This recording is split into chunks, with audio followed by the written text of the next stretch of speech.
안녕하세요. 신앙의 정석 8번째 시즌 고대 이스라엘 역사의 2번째 시간입니다. 오늘 우리가 함께 살펴볼 말씀은 사무엘 상하입니다. 이제 내용을 살펴보도록 하겠습니다. 먼저 책의 이름에 대해서 살펴보도록 하겠습니다. 사무엘서의 책 원래 이름, 히브리서의 이름은 시프레 사무엘입니다. 사무엘의 책들이라는 뜻이죠. 이때 이 사무엘 상하는 한 권으로 되어 있었습니다. 지금과 장절 구분은 똑같지만 전체가 하나의 책이었고 한 작가에 의해서 쓰여진 책이라고 할 수 있죠. 근데 이것이 70인역 성경에 가면서 헬라어로 번역되면서 제1왕국기, 제2왕국기 분량이 많았기 때문에 이렇게 2권으로 나눠지게 되었습니다. 라틴어 번역본에도 2권의 책으로 나눠지게 되었고 오늘날 우리가 쓰고 있는 성경에도 사무엘 상과 하로 2권으로 살펴보고 있습니다. 사무엘서의 배경입니다. 전체 기간을 보면 사사시대 말기부터 시작해서 다윗 왕조 말기까지의 이야기인데요. 주전 11세기 후반부터 주전 10세기 초까지 해당됩니다. 당시 시대는 이제 왕정 시대로 전환이 되는 급격한 변화의 시기였고요. 이 시기에 3명의 중심 인물이 등장합니다. 사무엘과 사울과 다윗인데요. 통치권이 서로에게 이양되면서 전환되는 과정이 사무엘의 주요 줄거리라고 할 수 있습니다. 특히 사무엘은 마지막 사사였고 제사장이었고 또 선지자였습니다. 그리고 사무엘의 큰 역할 중에 킹메이커로서의 역할이 있습니다. 2명의 왕을 직접 세웠죠. 이런 사무엘의 큰 업적을 기려서 이 책의 제목이 사무엘이 된 것입니다. 세 번째, 기록 목적입니다. 사무엘이 기록된 목적을 보면 이스라엘의 왕정 제도가 어떻게 시작되었는가 그 배경을 안내해 주기 위한 것, 그리고 하나님이 한 민족뿐만이 아니라 온 인류의 역사, 한 나라를 세우심으로 온 인류의 역사를 이끌어가고 계신다라는 것, 그리고 불안한 사사시대, 그리고 또 왕정이 되었음에도 여전히 불안합니다. 그 불안한 시대 속에서 완전한 통치자, 언젠가 오게 될 다윗의 후손 메시아를 기대하게 하게끔 쓰여진 목적이 있습니다. 그리고 이제 그 메시아를 통해서 완전한 나라, 또 완전한 왕의 그림자를 다윗 왕가를 통해서 미리 보여주고자 하는 것, 이런 것들이 사무엘서에 숨겨진 기록 목적이라고 할 수 있습니다. 이제 본격적으로 사무엘서 전체의 구조에 대해서 살펴볼 것인데요. 사무엘 상을 먼저 살펴보고 또 사무엘 하를 살펴보도록 하겠습니다. 먼저 사무엘 상의 구조입니다. 1장부터 7장까지, 8장부터 15장까지, 16장부터 31장까지 세 부분으로 나누어 보았는데요. 각각의 부분에는 중심 인물들이 있습니다. 첫 부분은 사무엘의 이야기, 두 번째는 사무엘과 사울의 이야기, 세 번째는 사울과 다윗의 이야기입니다. 먼저 1장부터 7장까지 사무엘의 이야기를 살펴보도록 하겠습니다. 가장 먼저 등장하는 내용이 한나 이야기인데요. 아이가 없어서 눈물로 성전에 나와 기도하던 한나의 모습과 또 그를 위로하던 엘리 제사장이 나타납니다. 한나는 기도를 통해서 아이가 태어날 것이라는 약속을 받고 또 이 아이는 특별히 태어나게 되면서 하나님께 바쳐진 그런 아이가 됩니다.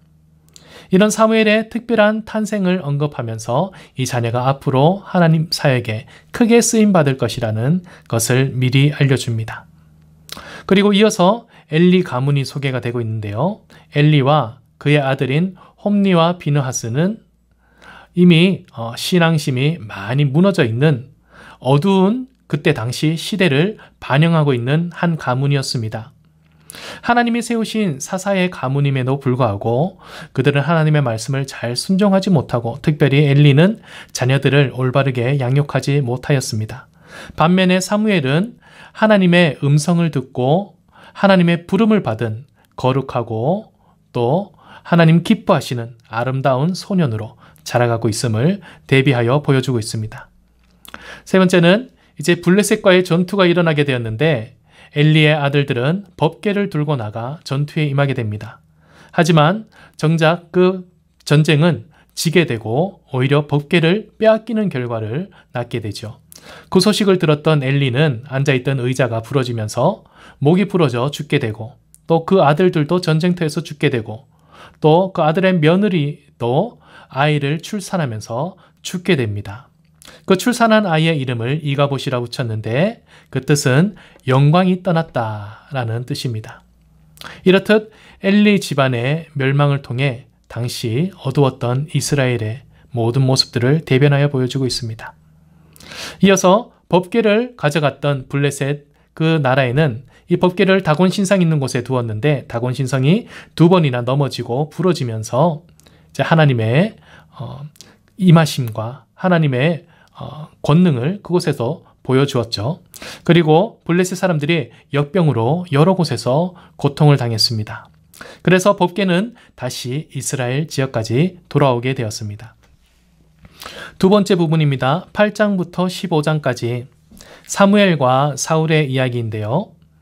이스라엘 백성들이 왕을 요청하였습니다. 우리에게 왕이 없기 때문에 우리나라가 이토록 불안하고 또 전쟁에도 이기지 못합니다. 라고 부르짖었던 것이죠.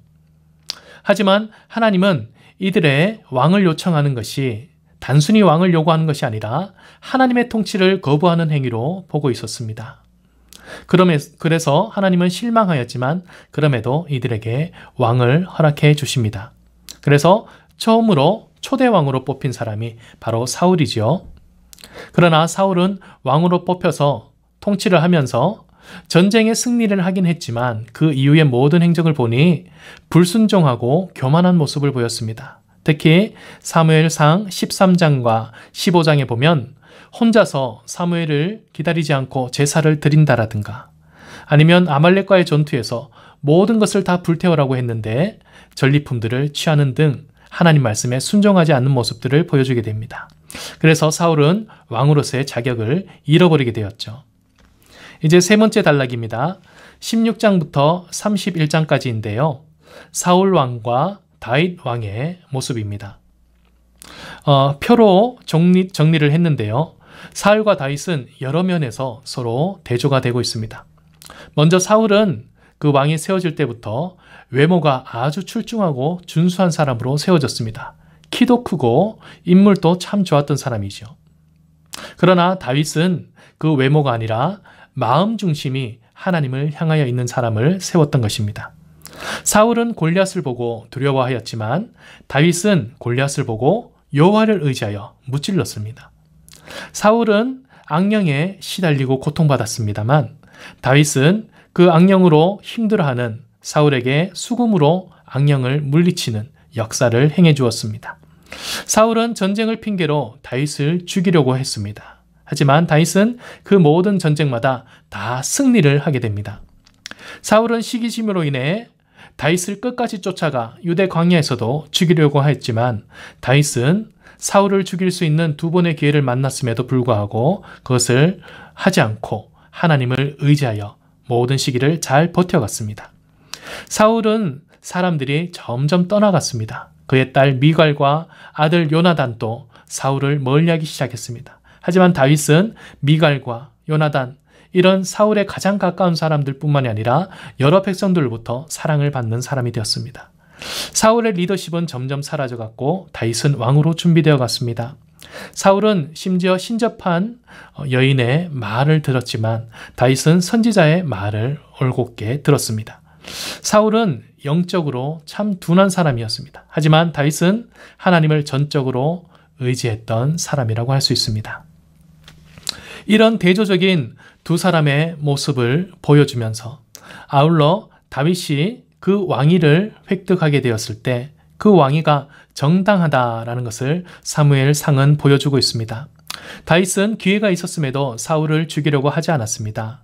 그리고 사울의 말년을 보면 길보아 전쟁에서 아들 요나단과 또 다른 아들들과 함께 죽게 되었습니다. 특별히 사울은 자살을 하게 되었죠. 그래서 사울의 죽음은 다윗과 전혀 무관하다라고 사무엘상은 자세히 기록하고 있습니다. 이런 다윗 왕위의 정당성은 이후에 세워질 다윗 왕가가 하나님이 세우신 귀한 왕가라는 것에 있어서 아주 중요한 근거가 되는 부분인 것입니다. 이제 사무엘 하의 구절을 살펴보도록 하겠습니다. 여기도 세 부분으로 살펴봅니다. 1장부터 6장까지는 다윗 왕이 등극하는 장면, 7장은 다윗과 하나님의 언약, 8장부터 24장은 다윗 왕의 쇠퇴를 걷는 시기입니다. 먼저 첫 번째 부분 1장에서 6장까지입니다. 사울과 요나단이 길보아 전투에서 죽자 다윗은 두 사람의 죽음을 슬퍼하며 애가를 지어 부릅니다. 그것이 사무엘 하의 첫 부분입니다. 그리고 이어서 이제 다윗에게 보고를 하러 온 사람이 있었습니다. 자기가 사울을 죽였다라고 말한 아말렉인과 그리고 반역을 잠시 자신의 왕위를 지키려고 했던 이스보셋, 사울의 아들입니다. 그를 죽인 사람들, 그 모두를 다 처형을 합니다. 그리고 요나단의 아들 무비보셋을 찾아서 그를 잘 대해줍니다. 이 모든 행동들은 다윗을 왕위에 앉히신 분은 하나님이시다. 다윗의 왕위에는 아무런 하자가 없고 참 정당한 하나님의 역사였다라는 것을 보여주는 부분이라고 할 수 있습니다. 다윗은 30세의 왕이 되어서 40년간 통치를 하게 되었는데요. 수도를 헤브론에서 예루살렘으로 옮기는 그런 사역도 하였습니다. 두 번째 단락입니다. 7장인데요. 다윗 언약이 그 주제입니다. 구약 전체에 있어서 가장 핵심이 되는 부분이라고 할 수 있습니다. 물론 사무엘의 핵심 주제라고도 볼 수 있는 부분입니다. 다윗은 하나님의 언약궤를 모실 성전을 짓고 싶어 했습니다. 그러나 하나님은 오히려 다윗의 집을 영원히 세워주시겠다라고 약속을 하시게 되죠. 그래서 다윗과 언약을 맺게 되는데 이것을 우리는 다윗 언약이라고 부릅니다. 이 다윗 언약은 구약 전체의 중요한 뼈대를 이루고 있으면서 그 내용을 보면 하나님의 비조건적인 언약이었다. 아무런 조건이 없는 언약이었다는 것이죠. 두 번째, 다윗의 후손을 통해서 영원한 왕조, 영원한 나라를 약속한다라는 하나님의 전적인 약속입니다. 그리고 이후로 다윗의 후손 중에 완전히 이 나라를 다스릴 후손이 태어나게 될 것이다 라는 것인데요. 그 후손이 누구인가? 바로 메시아, 우리 그리스도 예수님이십니다. 그래서 아직도 이 그리스도 메시아를 유대인들은 기다리고 있죠. 하지만 우리는 이미 예수님께서 오셨다는 것을 알고 있습니다. 여기에서 약속된, 다윗 언약에서 약속된 영원한 왕조를 일으킬 분, 영원한 나라를 세우실 분, 그가 우리 예수 그리스도이시면서 지금 또 영원한 우리의 왕이 되어주셔서 이 땅을 통치하고 계십니다. 네, 세 번째 부분을 보도록 하겠습니다. 8장부터 24장까지입니다. 다윗의 쇠퇴에 대해서 다루고 있는데 두 영역으로 나눠보겠습니다. 다윗은 이제 왕가가 안정이 되자 전쟁에 부하들만 보내고 성에서 쉬는 날이 많아졌습니다. 그러다가 우리아의 아내를 보게 되었고 그를 불러 간음을 하게 되었죠. 아이가 생기게 되자 우리아를 불러들여 또 그를 살인교사하게 되는 일까지 벌입니다.